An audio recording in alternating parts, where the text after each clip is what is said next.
আচ্ছা, এখন হচ্ছে আমরা দুইটা কনফ্লিক্ট দেখব আর হচ্ছে আরেকটা এক্সাম্পল দেখব। আমাদের দুই ধরনের কনফ্লিক্ট হতে পারে, একটা হচ্ছে রিডিউস কনফ্লিক্ট, আরেকটা হচ্ছে শিফট রিডিউস কনফ্লিক্ট। তো দুইটার জন্য আমরা দুইটা গ্রামার থেকে যদি দেখি যে এইখানে আমাদের যদি কোনো সময় যে দেখা গেল যে আমাদের ইনপুটে আইডি থেকে গেছে আর আমাদের স্ট্যাকে ধরলাম যে কোনো কিছু একটা আছে, এসপি এরকম কিছু একটা আছে, আর এখানে হচ্ছে আমাদের লাস্টে আইডি আছে। এখন এই সিচুয়েশনে আমরা এই যে আইডিটা যদি আমরা এখান থেকে রিডিউস করে একটাতে একটা প্রোডাকশন রুল ইউজ করতে চাই, তাহলে আমরা কোনটা ইউজ করব? এ ইউজ করব না বি ইউজ করব?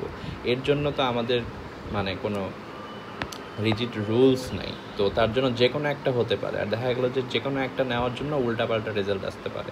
তো এইটা হচ্ছে আমাদের রিডিউস কনফ্লিক্ট, ঠিক আছে।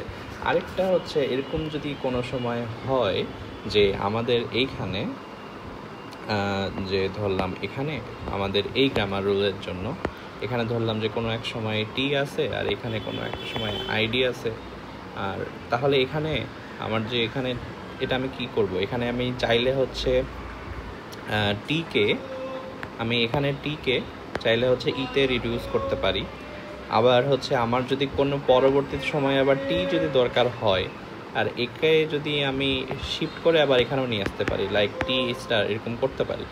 তো এখানে হচ্ছে এইটার জন্য কোনো রিজিড রুলস নাই, তো তার জন্য ওইখানে আরেকটা কনফ্লিক্ট হতে পারে যে শিফট করবো না রিডিউস করব, এটা হচ্ছে শিফট রিডিউস কনফ্লিক্ট। আর উপরেরটা যেটা ছিল আমি কোন প্রোডাকশন রুলে হচ্ছে রিডিউস করব, এটা হচ্ছে রিডিউস কনফ্লিক্ট। আরেক সাথে যদি আরেকটা এক্সাম্পল আমরা দেখি, তো এখানে হচ্ছে এখানে আমাদের একটা গ্রামার আছে, একটা ইনপুট আছে, তো আমাদের এখানে থাকবে হচ্ছে স্ট্যাক, আরেকটা হচ্ছে ইনপুট বাফার, আরেকটা হচ্ছে আমাদের অ্যাকশন।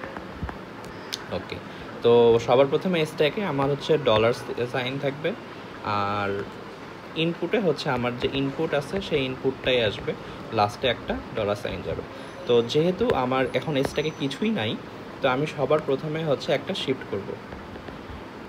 তো শিফট করার পর আমার এখানে আইডি চলে আসবে, আর এখানে আমার ইনপুটে থেকে যাবে স্টার আইডি আর ডলার সাইন। এখন আইডিকে আমি কি করতে পারি? আইডি কি আমার কোনো প্রোডাকশন রুলের মধ্যে পড়ে? তো আমরা হচ্ছে এফে রিডিউস করতে পারি।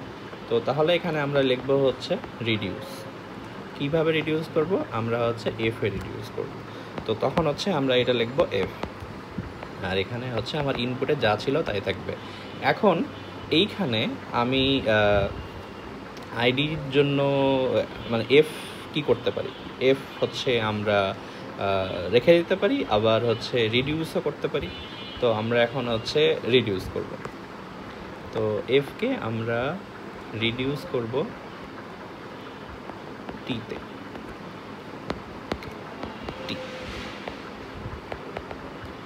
ওকে, এখন আমরা কি করব? আমরা হচ্ছে এখন শিফট করব। শিফট করে আমরা হচ্ছে T star ID dollar sign, then again shift, তারপরে হচ্ছে আমাদের ইনপুট বাফার ফাঁকা হয়ে গেছে, দেন আমাদের যে আইডি আছে এই আইডিকে আমরা হচ্ছে আবার রিডিউস করব এটাতে এফে।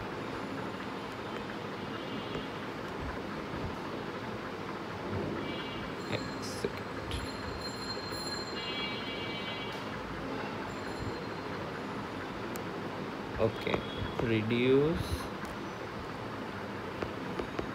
থেকে আইডি টি ইন্টু এফ, দেন থাকবে হচ্ছে ডলার সাইন। এখন আমরা কি করতে পারি? এখন আমরা দেখব যে এইটা আমার কোন প্রোডাকশন রুলের মধ্যে পড়ে। তো এইটা হচ্ছে আমরা টিতে রিডিউস করতে পারবো। ওকে, তো এখন হচ্ছে আমরা করব রিডিউস টি ইন্টু এফ, তাহলে এখানে আমার থাকবে হচ্ছে টি আর এখানে ডলার সাইন। তো টিকে আমরা কিসে কনভার্ট করতে পারি? টিকে আমরা নিয়ে যেতে পারি হচ্ছে ইতে। তো এগেইন আমাদের হচ্ছে রিডিউস ই টি, তাহলে এখানে আমাদের হচ্ছে ই ডলার সাইন। এইটা হচ্ছে আমাদের অ্যাকসেপ্টেড স্টেট। কেন এটা অ্যাকসেপ্টেড স্টেট? কারণ হচ্ছে আমাদের এখানে স্টার্টিং দিয়ে আমরা হচ্ছে $তে গেছি, আবার হচ্ছে আমাদের ইনপুট বাফারও শেষ হয়ে গেছে, দ্যাটস ওয়াই অ্যাকসেপ্ট। এখন এই যে শিফট রিডিউসগুলো আমরা করলাম, এটা আমরা এখন কীভাবে বুঝবো যে কোনটায় গেলে অ্যাকসেপ্টেড হবে? এই যে একটা আনসার্টেনটি আছে, এইটার জন্য এটাই হচ্ছে এই জায়গার প্রবলেম। তো এই আনসার্টেনটিটা আমরা হচ্ছে LR0 অটোমেশন, SLR1 এগুলোতে যে আমরা হচ্ছে সলভ করি। তো এখানে হচ্ছে অনেকটা কিছুটা ট্রাই অ্যান্ড এররের মতো প্রথম দিকে করতে হবে। তো এইভাবে হচ্ছে আমরা পার্স করতে পারি পার্সার দিয়ে, আর এখানে হচ্ছে শিফট রিডিউস আর রিডিউস কনফ্লিক্ট থেকে যায়, যেগুলো হচ্ছে আমরা পরে সলভ করি।